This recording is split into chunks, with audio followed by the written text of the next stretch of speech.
Training programme గురించి మాట్లాడడానికి sir వాళ్ళందరూ వచ్చినారు. బ్రహ్మారెడ్డి గారు, ప్రతాప్ రెడ్డి, మిగతా మిత్రులు శేషాద్రి అందరూ కూడా వచ్చినారు.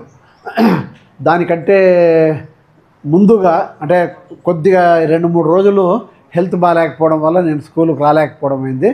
ఏర్పాట్లు అవన్నీ కూడా చాలా చక్కగా చూసుకొని భయంకరమైనటువంటి ఇన్స్ట్రక్షన్స్ స్టాఫ్కి ఇచ్చినటువంటి మన నవీన్ కుమార్ రెడ్డి ఎండి గారికి ధన్యవాదాలు. ఎందుకు అనంటే మెట్లెక్కుతూ ఉండగానే తపస్సు మమ్మల్ని ఆపేసింది. లేదు సార్ కంపల్సరీగా టీ తాగిపోవాలా అనేసి అంటే టీ తాగి వచ్చినామమ్మా అంటే లేదు సార్ నవీన్ కుమార్ రెడ్డి సార్ చెప్పినారు మీరు టీ తాగే పైకి పోవాలా అనేసి అంటే లేదమ్మా టీ తాగి వచ్చినాము నవీన్ కావాలంటే మా కిందికి పిలిపి పర్మిషన్ తీసుకొని పైకి ఎక్కుతామని చెప్పినాం. అంటే మనము ఇట్లాంటి ఫార్మాలిటీస్కి ఎంత అలవాటు పడిపోయినామనంటే ఆడ కుర్చీలు ఉన్నాయి, ఎండ ఉంది, బ్రహ్మారెడ్డి సార్ వచ్చేసి అందరు ఇట్లా కూర్చోమని చెప్తే మీరు అందరు కూర్చున్నారు. అంటే అసలు ఈ సిస్టమే కొద్దిగా కొత్తగా ఉంది. మనము ఎంత అలవాటు పడిపోయినామంటే మళ్ళా సత్తారు దెబ్బ దెబ్బ దెబ్బ దెబ్బ ఈడ చైర్లన్నీ కూడా వేసేసినాడు. అంటే దగ్గర ఉండాలని అంటే ఈ పద్ధతుల్లో కూడా మనం కూర్చొని మనం మాట్లాడుకోవచ్చు, ఇన్ఫార్మల్గా ఉండొచ్చు, మాట్లాడుకోవడానికి అర్థం చేసుకోవడానికి ఇవన్నీ మనకి ఎక్కడి నుంచి వచ్చినాయి ఈ అలవాట్లు కానీ ఇవన్నీ కూడా మనకి ఇప్పుడు ఇంకా మీరు షాలోలు బోకేలు అవి కూడా రెడీ మన సార్ ఏమంటారో చూడాలా అవన్నీ కూడా రెడీ చేసింటారేసి అనుకుంటున్నా.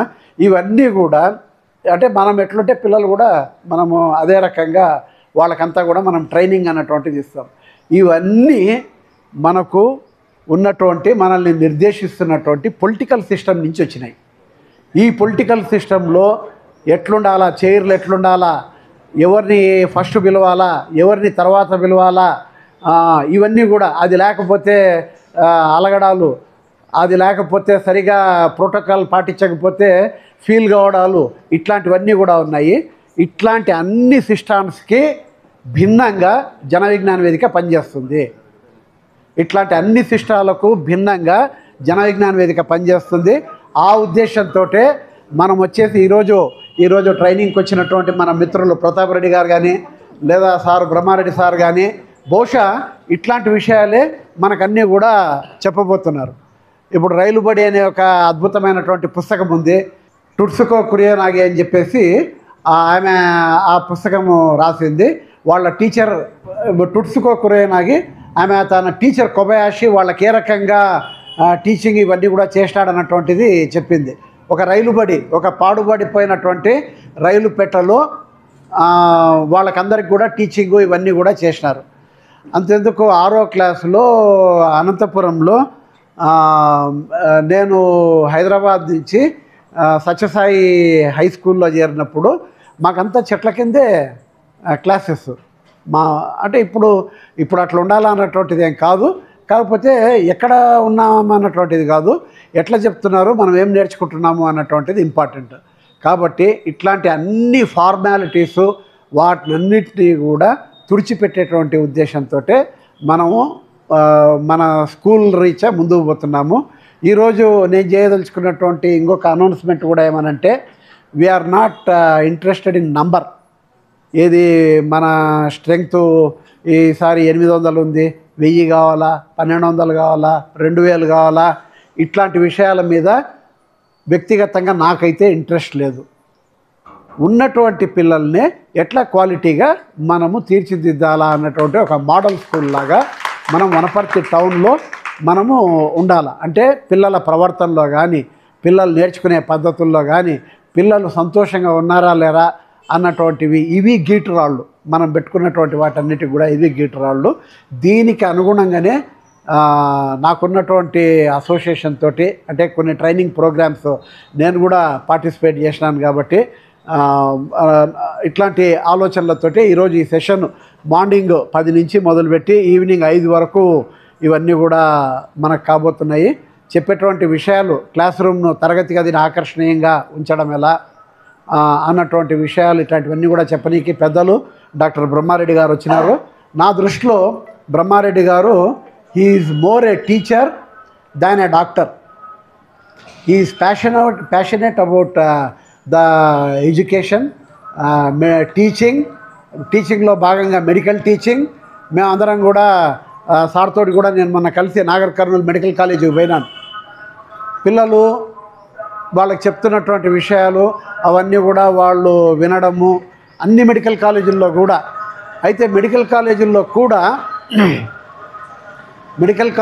కూడా వీళ్ళు ఏం చేస్తూ ఉన్నారనంటే పిల్లలకు ఆసక్తికరంగా పాఠాలు చెప్పడం లేదు. ఆసక్తికరంగా మనం పాఠాలు ఏ రకంగా చెప్పాలా ఉన్నటువంటి అసలు పిల్లలు ఎట్లా వెయిట్ చేయాలనంటే టీచరు వస్తూ ఉంటే ఈరోజు మనకు కొన్ని కొత్త విషయాలు చెప్తుంది అన్నటువంటిది ఉంటే ఇక మీరు పెట్టేటువంటి సైలెన్స్ అనడం కానీ అందరూ సైలెంట్గా కూర్చోవాలా అనేసి పదే పదే చెప్పడం కానీ ఇట్లాంటి వాటి అవసరం అన్నటువంటిది ఉండకూడదు. అట్లాంటి వాటి అవసరం లేకుండా ఉండడము కోసమే మనల్ని మనం ఎట్లా సంస్కరించుకోవాలా అని చెప్పేసి మనం ఆలోచన చేసుకోవాలా.